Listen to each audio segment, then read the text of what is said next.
Amém. Bom dia, amados e amadas que estão aqui, que estão em casa. É bom estarmos juntos e podermos viver esse momento aqui na presença de Deus de adoração. Isso enche o coração da gente, faz transbordar. E é maravilhoso ouvir que as nossas cearenses, essas mulheres são fantásticas. Elas foram homenageadas na Câmara Municipal de Curitiba pelo serviço prestado de assistência durante o tempo de Covid. Louvado seja Deus por essas mulheres. Se você, mulher, tem disponibilidade de tempo na terça-feira e quer engajar com essas cearenses, fique à vontade. Procura uma delas. Onde tem cearense aqui? Aqui, ó. Cuidado com essas mulheres, elas são tremendas. Procure uma delas. E aí você vai poder também servir junto e abençoar vidas. Isso aí é um presente de Deus. Amém? Nós estamos iniciando hoje uma nova série de reflexões. Encerramos aquela série sobre família, conversamos bastante. E se você perdeu alguma daquelas, fica gravado no nosso canal do YouTube. Você pode visitar lá e rever ou assistir se não assistiu. Mas mais do que assistir, a gente precisa lidar com aquilo que a gente tem recebido do Senhor de forma muito prática. Eu preciso trazer a palavra que Deus tem me dado, que Deus tem nos dado aqui neste lugar, e até em outros lugares, no grupo pequeno, na sua devocional em casa, e trazer para a prática. Isso tem que se tornar verdade na forma como nós vivemos. E hoje nós vamos iniciar uma nova série. O Evangelho Revolucionário. Você acha que é um bom desafio ou não? Mais ou menos. O que você acha? Que isso vai incomodar um pouquinho ou não? Quem aqui está disposto a ser incomodado pela palavra? Eu estou. Eu falo sempre que eu apanho primeiro. E quem vem pregar aqui sempre apanha primeiro, porque Deus fala. Quando você vai buscar, Deus fala com você. Mas nós vamos conversar sobre esse aspecto do Evangelho de Jesus Cristo que é revolucionário. O Evangelho de Jesus, por si só, quando você ouve falar dele, você já percebe esse caráter revolucionário nele. Em que consiste o Evangelho?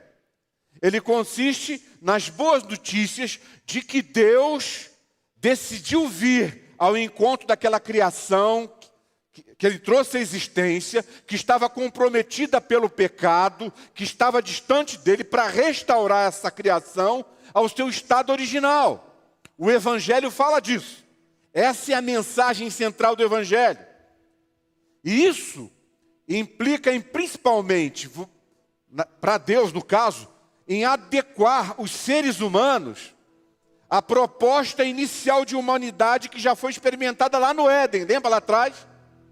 Deus e os primeiros seres humanos passeavam pelo jardim e era uma comunhão perfeita. Humanidade essa que foi vivenciada e demonstrada aqui na terra por Jesus quando Ele encarnou. Ele quer nos levar, nos adequar a isso. Mas esse Evangelho, através das suas propostas, dos seus princípios e valores, do seu conteúdo, ele confronta os valores dos sistemas que regem o nosso mundo em todos os segmentos. Você concorda com isso? O Evangelho de Jesus Cristo, em muitos aspectos, ele é até mesmo contracultural. Pois a revolução do Evangelho de Jesus Cristo passa pelo amor, é revolucionário. Passa pela humildade, isso é revolucionário. Passa pelo perdão, isso é revolucionário. Passa pela graça, isso é revolucionário. Ou seja, estamos tratando de coisas que não são, de elementos que não são naturais aos seres humanos. Por isso, quando se proclama o Evangelho de Cristo, ou quando se lê sobre o Evangelho de Cristo, se ouve, há confronto, e o nosso coração entra em ebulição, a sociedade entra em ebulição, porque confronta e produz revolução, mudança. Porque essas coisas não nos são naturais. Concorda comigo? O amor, o perdão, a graça, isso não é natural. Natural o ser humano o que é, gente? É o ódio, arrogância, ressentimento seguido de vingança, egoísmo. Isso é natural ao ser humano. Esse ser humano afastado de Deus. E mesmo para o ser humano religioso, essas coisas propostas pelo Evangelho não são naturais. O que é natural para o ser humano religioso?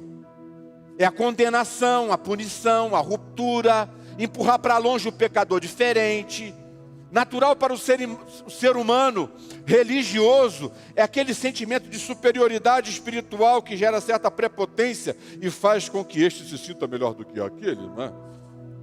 Acreditando ele que o pecado do outro é mais grave que o dele, então ele está numa posição diferente. É por isso que quando a gente lida com o Evangelho de Jesus Cristo, quando o Evangelho de Jesus traz essa proposta de vida, uma forma de viver pautada pelo amor, pela humildade, pelo perdão e pela graça, o que está embutido nessa proposta de vida do discipulado cristão é revolucionário. É uma chamada para a revolução.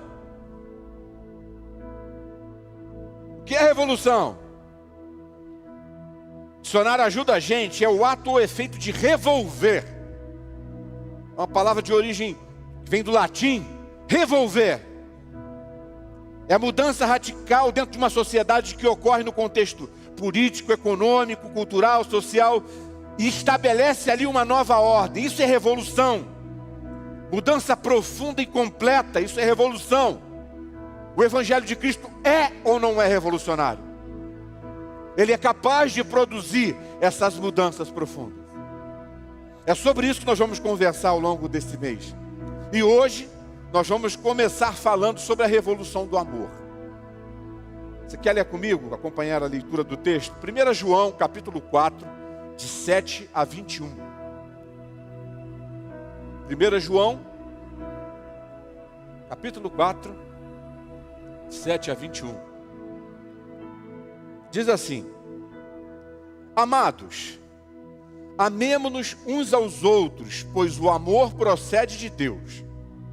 Aquele que ama é nascido de Deus e conhece a Deus. Quem não ama, não conhece a Deus, porque Deus é amor. Foi assim que Deus manifestou o seu amor entre nós. Ele enviou o seu Filho unigênito ao mundo, para que pudéssemos viver por meio dele. Nisso consiste o amor. Não em que nós tenhamos amado a Deus, mas em que Ele nos amou e enviou o seu Filho como propiciação pelos nossos pecados. Amados, visto que Deus assim nos amou, nós também devemos amar-nos uns aos outros. Ninguém jamais viu a Deus. Se nos amarmos uns aos outros, Deus permanece em nós e o seu amor está aperfeiçoado em nós. Sabemos que permanecemos nele e ele em nós, porque ele nos deu o seu Espírito. E vimos e testemunhamos que o Pai enviou o seu Filho para ser o Salvador do mundo.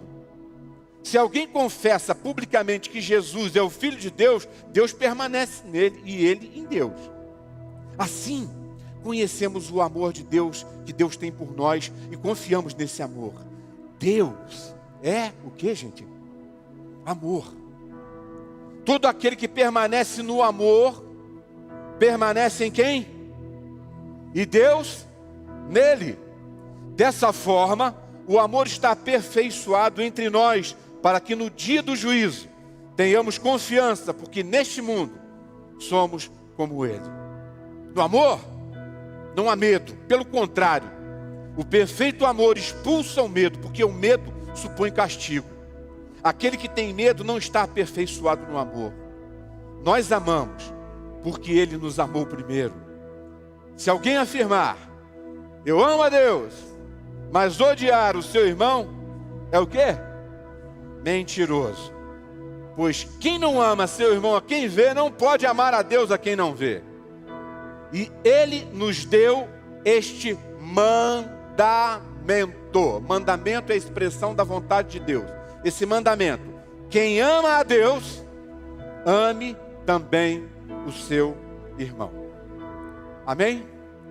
Até aí, que o Espírito Santo de Deus já esteja falando ao seu coração, como está falando ao meu, continua falando ao meu coração, nessa manhã. Talvez, eu não sei se você está fazendo essa elucubração aí, mas talvez a gente possa perguntar: Celso, mas amor de novo?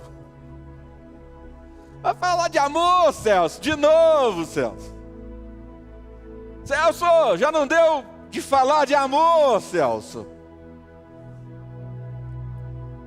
A resposta é sim. Vamos falar de amor de novo, hoje. Certa vez um pregador conhecido meu, depois de ter sido questionado pela comunidade dele, por estar pregando mais uma vez sobre esse mesmo tema, amor, ele disse para a comunidade o seguinte: fala, gente, quando a gente conseguir pôr em prática, aí eu paro de pregar.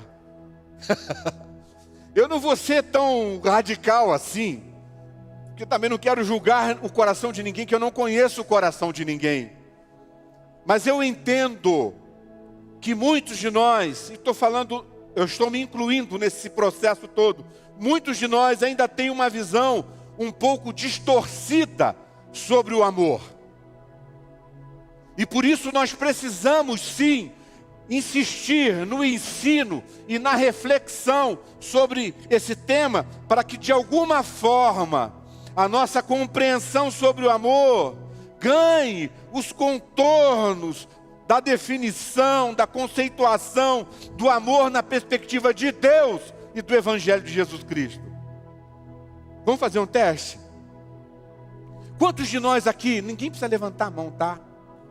Mas quantos de nós aqui, por exemplo, nem você em casa, não levanta a mão não, mesmo que estiver sozinho aí, guarda no teu coração com Jesus aí. Quantos de nós aí, por exemplo, ainda acha que o amor é frouxo? De amar é sinônimo de fraqueza. Quantos de nós ainda pensamos que praticar o amor numa comunidade de fé é sinônimo de frouxidão doutrinária e de frouxidão teológica? Quantos de nós ainda pensa que o amor não é suficiente? E aí a gente tem que inventar uma certa justiça que é concebida também de forma equivocada e distorcida. Uma justiça que se resume em pancada de pecador, em exclusão, em punição. Quem de nós nunca pensou assim ou não pensa assim sobre o amor?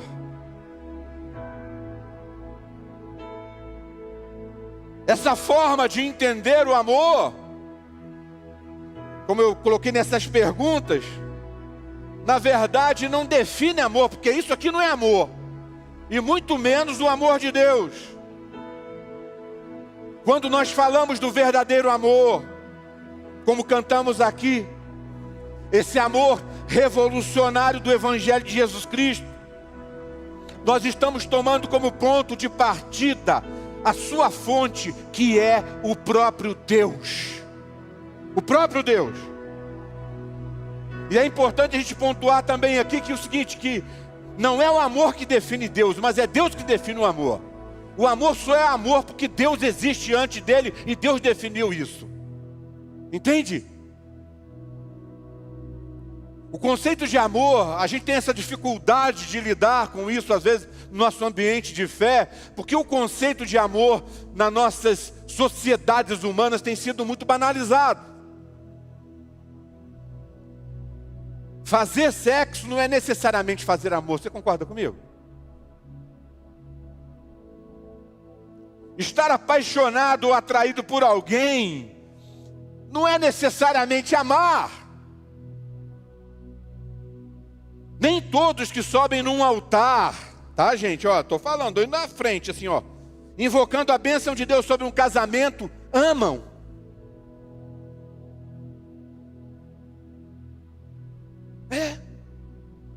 Fazer o bem é louvável, você concorda comigo? Sempre devemos fazer o bem, mas nem sempre fazer o bem é um ato de amor. Esse fazer o bem pode estar embasado por tantas outras intenções que não o amor.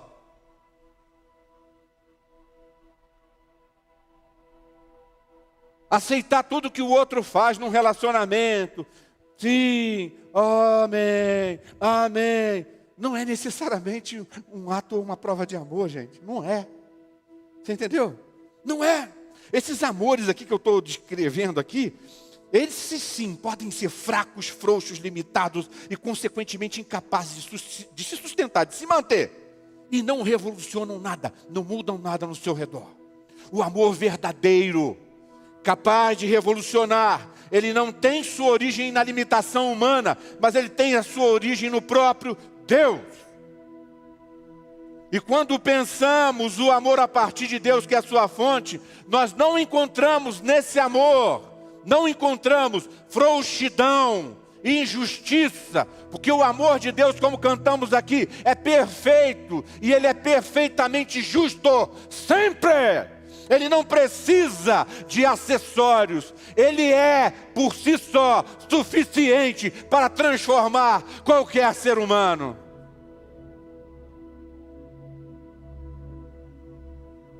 Quando o autor do texto que nós lemos aqui, ele faz a afirmação, Deus é amor, tão bonitinha, né? Deus é amor. Vocês cantaram, frase bonitinha, mas essa frase é muito forte, é determinante para nós. Ele deixa claro algumas coisas muito fortes. Primeiro que a essência de Deus é amor, amém? E por isso, nele, nós encontramos a expressão correta do que é realmente amor e uma descrição prática do que é amar. Se quer saber o que é amor, olha para Deus. Se você não sabe definir amor, teu relacionamento com Deus está sofrível. Sinto muito. Porque quem conhece a Deus sabe o que é amor e sabe o que é amar.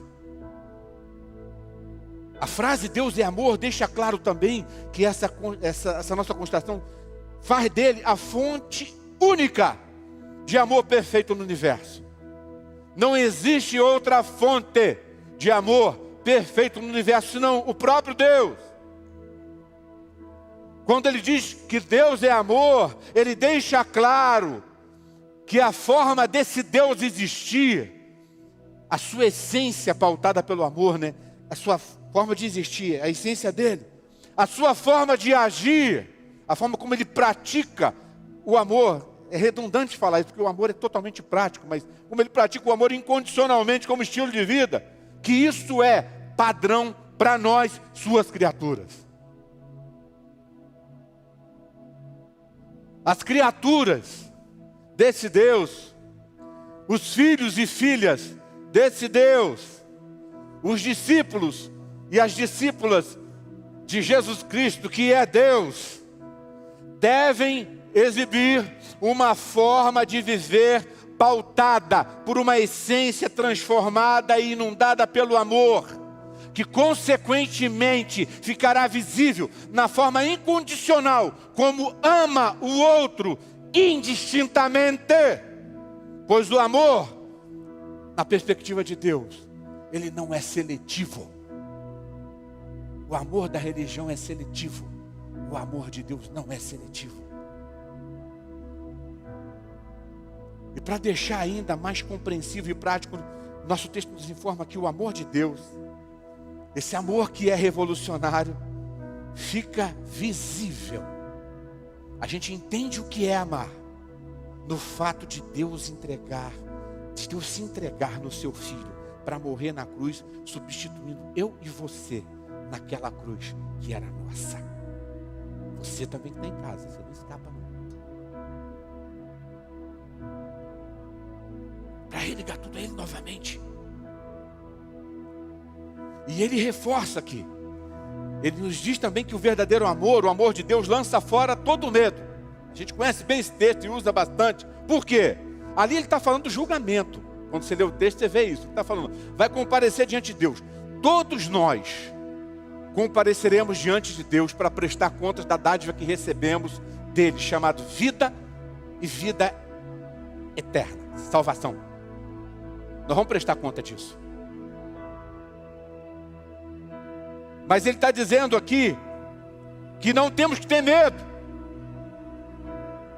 porque sabemos que aquele que nos julgará é aquele que nos ama ao extremo de se entregar para morrer no nosso lugar. Por isso não há espaço para medo no amor de Deus, no relacionamento com Deus. Eu pergunto para você, isso é ou não é revolucionário? Pensa comigo, olha, você estava longe, perdido, foi encontrado. Não foi? Amém? Foi trazido por perto por esse amor. Isso é revolucionário. Você não era filho, apesar de suas fraquezas e pecados, antes mesmo que você pudesse se arrepender deles e mudar de vida, mudar de atitude. Por causa desse amor, você foi adotado, adotada como filho, filha de Deus. Isso não é revolucionário, gente? E esse é o meio pelo qual Deus decidiu revolucionar o mundo. O amor.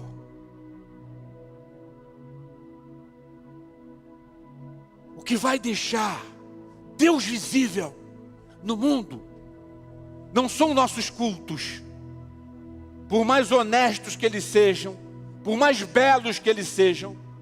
O que vai tornar Deus visível nesse mundo, com a possibilidade de que haja uma revolução nesse mundo, é a forma como nós amamos.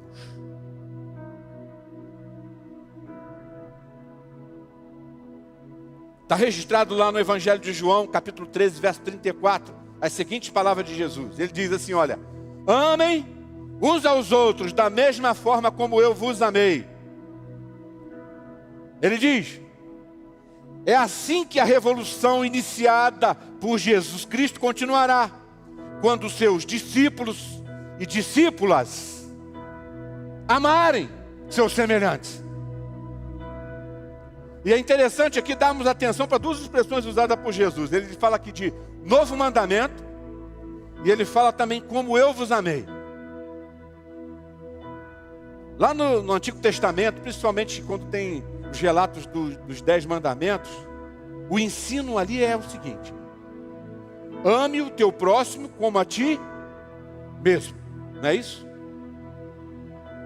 Isso às vezes pode até nos levar a algumas crises, os questionamentos. Porque e quem não se ama? Que padrão usa? E quem possui um amor inapropriado a respeito de si mesmo, deturpado? Eu creio que por isso Jesus, nesse texto, nessa fala de João 13, ele diz: um novo mandamento vos dou. Extremamente parecido, talvez na essência, com o antigo, que é amar. Que é amar. Mas ele muda o padrão. Ele diz assim: o novo mandamento consiste em que vocês amem uns aos outros como eu vos amei. É o que ele está dizendo lá, está escrito na Bíblia. O padrão que deve nortear a forma como eu amo você, não sou eu mesmo, não é a forma como eu me amo, mas é a forma como Cristo me ama. Agora pegou a gente. Não pegou? Porque a gente tem um desafeto com a gente mesmo de vez em quando. Aí a gente se permite ter um desafeto com os outros também de vez em quando. E aqui não tem mais espaço para isso. Jesus foi falar esse negócio. Estou dando um novo mandamento. Fazer o quê? O padrão agora mudou. É a forma dele amar que eu tenho que encarnar para viver no meu relacionamento com você e com qualquer outro ser humano sobre a terra. Vocês estão se sentindo pressionados? Um pouquinho mais. Mateus 5, 43 e 44, nós estamos falando aqui que Jesus diz que a gente tem que fazer a mesma coisa que Deus fez. Mateus 5, 43 e 44 está registrada a mais complicada fala de Jesus sobre o amor. Ele diz assim: vocês ouviram o que foi dito, meus queridos e queridas, ame o seu próximo e odeie o seu inimigo. Mas eu digo, Jesus diz, amem seus inimigos e orem pelos que perseguem vocês, pois é assim que Deus age. E se vocês são filhos de Deus, ajam como tais. Essa última frase foi por minha conta. Mas a ideia é essa. Vocês são filhos de Deus, então tem que amar inimigo. Percebe o amor que se tornou padrão para o relacionamento da comunidade de fé, de seguidores de Jesus Cristo nessa terra, e que pode sim revolucionar esse mundo. É um amor que abraça até mesmo aquele que você considera como inimigo. Se você não estiver satisfeito, briga com Jesus, com a palavra de Deus aqui. Quer mais um pouco? Vamos arrochar um pouco mais esse negócio. Atos 1:8. Lucas registra que outra fala de Jesus muito utilizada quando a gente fala de missões, né? Mas recebereis poder ao descer sobre vós o Espírito Santo, e vocês serão minhas testemunhas no mundo todo. Que poder é esse? É o poder de ver folhinha brilhar no mato? É o poder, vamos falar de uma coisa até mais, de curar? De que poder ele está falando? Que é capaz de revolucionar o mundo. Esse poder sobre o qual Lucas está falando quando escreve sobre o derramamento do Espírito Santo, ele não está falando de experiências metafísicas, sensoriais, pirotécnicas da fé. O poder que o Espírito Santo derrama sobre a igreja, quando ele vem sobre a igreja, é a capacidade de amar. A cura não revoluciona o mundo. A vidência não revoluciona o mundo.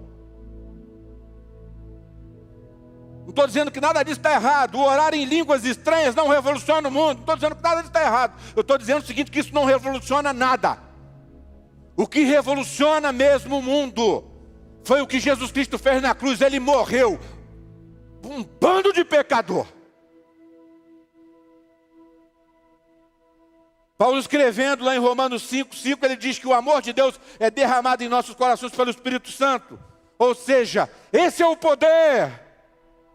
O poder para revolucionar esse mundo que a igreja de Jesus Cristo recebeu e que não faz uso. É a capacidade de amar. É a capacidade de amar.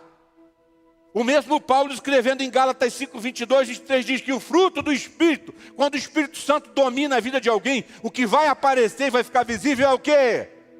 Amor, com os gomos todos que ele tem. E mesmo Paulo, ainda quando ele escreve lá em 1 Coríntios 13, de 8 até o 10, ele diz ainda que tudo aquilo que equivocadamente nós definimos como poder relacionado ao Espírito Santo, passará, cessará, desaparecerá.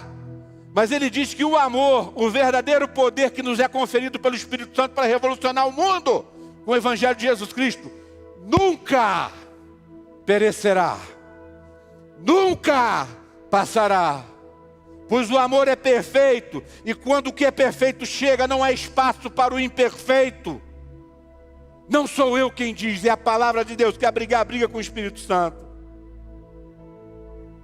E Jesus, que começou essa revolução de amor, ele diz ainda no capítulo 13 de João, verso 35 agora: se vocês amarem uns aos outros, todos vão saber que vocês são meus discípulos.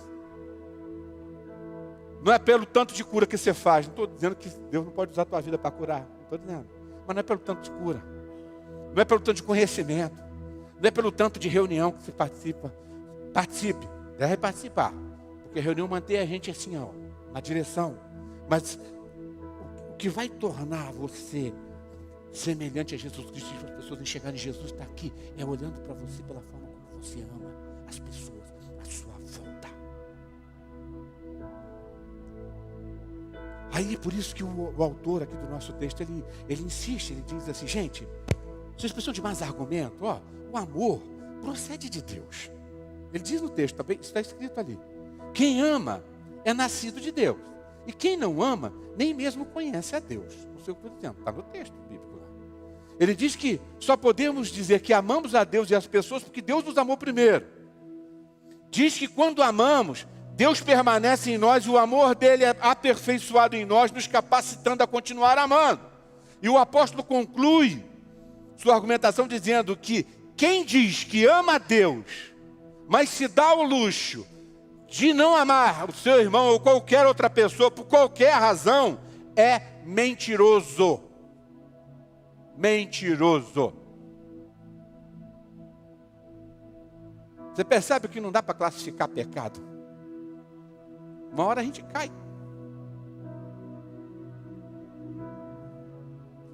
Ama a Deus, glória a Deus, louvado seja Deus, faça coisas para Deus, mas não engula aquele cara. Mas não engula aquela irmã. Desgraçou tudo. Sabe como que você aparece diante de Deus? Mentiroso. Mentirosa.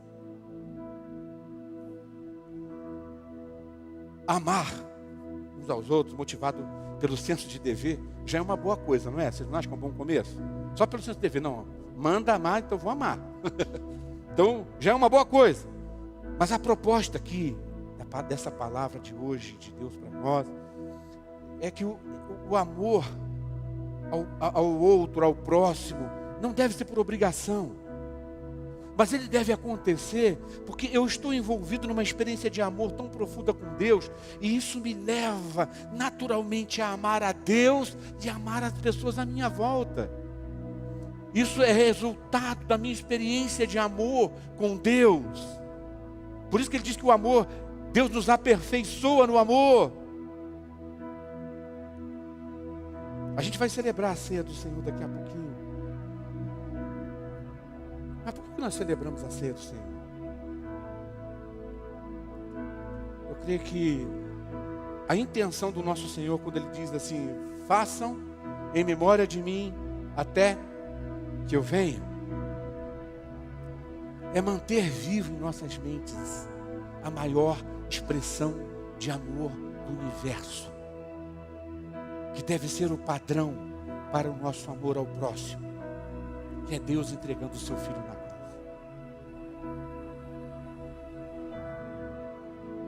Segundo ele, repetir essa celebração não nos deixa esquecer, sabe do quê?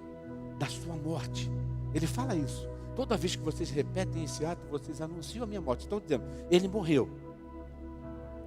Só que essa lembrança não pode acontecer só de forma sentimental, emocional, sabe assim? Dos arrepios, da lágrima. Porque realmente gera uma contrição no coração. É fácil a gente sentir emoções, não é? Eu estava aqui chorando, esvaindo, embaçando o óculos, afogando o microfone, ali durante o louvor, enquanto os nossos queridos estavam ministrando, estava ali. Eu sou bem assim também, das emoções, mas não dá para ficar só nisso. É fácil a gente sentir emoções em cultos, em acampamentos, em encontros com Deus, em curso de cura interior, ministração especial disso, daquilo, e depois continuar levando a mesma vida derrotada, vazia, carregada de pecado, sem brilho, sem fruto. Gente, quando passou uma onda de encontro com Deus aqui na nossa cidade, o que eu atendi depois aqui no nosso gabinete de pessoas que voltaram de um desses encontros dizendo, agora sim, pastor, me segura. Logo que voltou, no domingo. Na semana seguinte. A gente quer evento que faça assim na nossa vida. Sabe quando isso vai acontecer? Nunca. O evento que mudou a nossa vida e mudou o marco da nossa vida, ele nos pôs num caminho. Ele não mudou o status de forma pronta, quadradinha. Tirou você daqui e pôs você daqui. Ele te colocou num caminho, num processo. A verdadeira experiência espiritual envolve o ser humano como um todo. A mente precisa compreender a verdade que está sendo dita hoje aqui, por exemplo. Vamos falar, vou usar como exemplo aqui. Essa mensagem, essa verdade espiritual, a nossa mente, a sua mente, a minha mente precisa compreender isso. O coração precisa apreciar, gostar disso e falar, não, eu quero isso, eu quero essa verdade, e acolher essa verdade espiritual como uma verdade para a minha vida. E a volição precisa agir de acordo com essa verdade. Isso é experiência espiritual. Porque se não chegar na minha vontade, não mudar minha forma de agir, não adianta nada os arrepios que você sente em reuniões e encontros em cultos. Se não transformar. Por que eu estou falando tudo isso? Que eu mencionei a ceia. Eu mencionei a ceia aqui antes porque quanto mais a pessoa entende e se aprofunda no significado da cruz, quanto mais você se aprofunda nesse significado, no sentido dela, eu vou lhe dizer com todo o meu coração, maior será o seu amor por Cristo. Entendeu? Se a cruz for só uma palavra solta em canções que a gente canta, ou um símbolo no lugar de reuniões que a gente tem, ou algum símbolo pendurado um pingente no teu pescoço, vou dizer para você, você não entendeu o que é a cruz. Porque quando nós aprofundamos no entendimento do significado da cruz, o nosso amor por Cristo aumenta, a nossa experiência e intimidade com Ele se torna mais profunda e, consequentemente, a nossa preocupação com os nossos semelhantes, ela também muda. E aí teremos maior chance de praticar, de viver esse amor ao próximo no padrão de Deus. Quanto mais longe da cruz,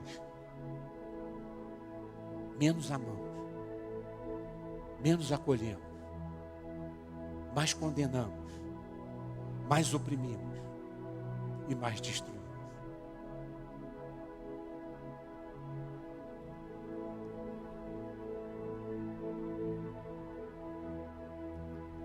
Eu vou concluir essa fala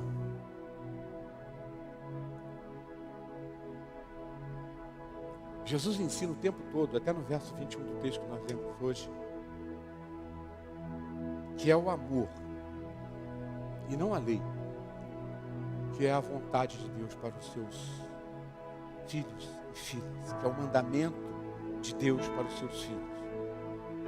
A revolução que Deus começou através de Jesus Cristo lá atrás, ela não vai se cumprir construída numa boa educação de um novo homem, com bons hábitos, uma vidinha equilibrada. Não vai. Ela não vai ser construída a partir das suas reservas morais bem protegidas e defendidas aí dentro de você, e éticas. Muitas vezes maqueiam algo que não está resolvido dentro. Não vai se cumprir essa revolução pelo esforço de observar mandamentos e leis. Mas a revolução desejada por Deus, iniciada em Jesus, se dará quando nos dedicarmos, nos empenharmos a amar incondicionalmente as pessoas à nossa volta, buscando forças para amar naquele Deus que é amor, orando e permitindo que o Espírito Santo de Deus nos encha, para que o fruto apareça e surja, então eu possa amar. Eu vou concluir aqui nossa fala com uma fala um pouco dura. Espero que ninguém fique de mal comigo.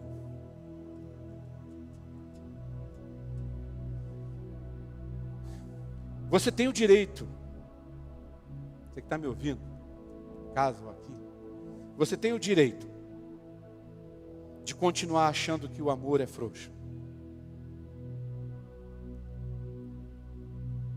Eu já ouvi muito isso. Celso, a gente conversa com você, a gente vê. Vaza amor para lá, vaza amor para cá. Eu não sou essa coisa legal toda assim que o pessoal pensa. Eu sou um pecador que está sendo transformado por Jesus. Aí o pessoal fala, não tem amorzinho para lá, para cá. Mas Celso, tem hora que você tem que mudar, e tem que fazer não sei o quê. Não tem que fazer nada. Se o amor tiver o padrão do amor de Deus, eu só tenho que continuar amando. E pagando o preço que eu tiver que pagar por isso. Eu peço a Deus que Deus me livre dessa maldição religiosa que é me impedir de amar, independente de quem quer que seja. Mas vamos lá. Você tem o direito de continuar achando que o amor é frouxo. Você tem o direito de continuar achando que a vida pautada pelo amor é uma forma frouxa e permissiva de pregar o evangelho ou de viver a vida cristã. Você pode continuar achando isso. Você pode continuar pensando que a prática do amor é sinônimo de frouxidão doutrinária, de frouxidão teológica. Você pode continuar pensando. Mas, se você fizer essa escolha por continuar pensando dessa forma, então eu quero lhe encorajar a ser coerente com a tua forma de pensar. Mude de religião. Eu não gosto de chamar o segmento do Cristo de religião, mas muda de religião. Se você quer viver alguma coisa pautada pela lei, tem um monte de religião que é extremamente legalista. Mas a religião, entre aspas, do Cristo é fundamentada, é pautada, ela existe sob o alicerce sólido e forte do amor. Então seja coerente, porque isso aqui que nós estamos vivendo não serve para você. Rasga da Bíblia as páginas de textos bíblicos que nós citamos aqui, de tantos outros, que conversam com aquilo que está sendo dito aqui nessa manhã. Na verdade, joga a Bíblia fora, porque a Bíblia escorre amor do começo ao fim. Joga a Bíblia fora.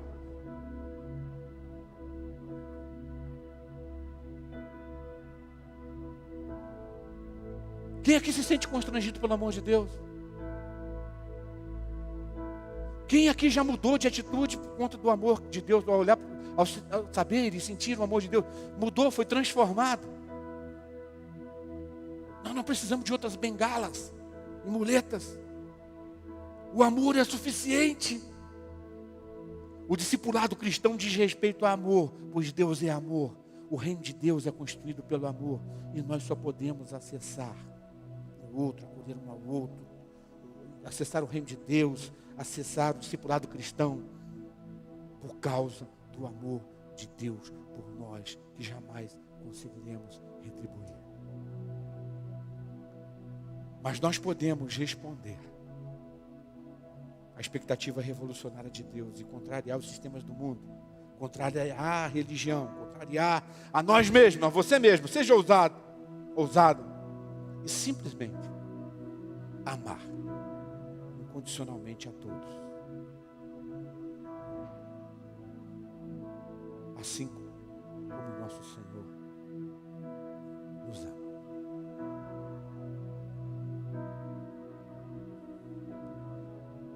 Essa palavra te incomodou? Se incomodou, diga assim: graças a Deus. É isso aí. Porque eu acho que o objetivo de Deus era esse mesmo.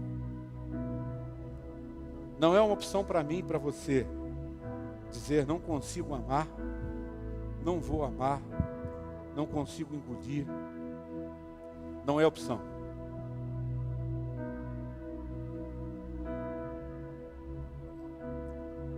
Se tratar de Deus, do reino dele, você tem que sentar do lado de quem a religião não deixaria você sentar. Segurar na mão de quem a religião não deixaria você sentar. E servir a Deus, talvez ao lado de alguém que a religião não te deixaria servir.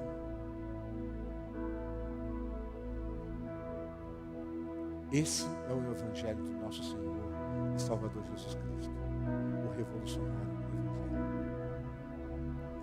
E esse amor do Evangelho por si só, ele leva ao constrangimento e à mudança quem precisa mudar. Estou há 57 anos nesse processo.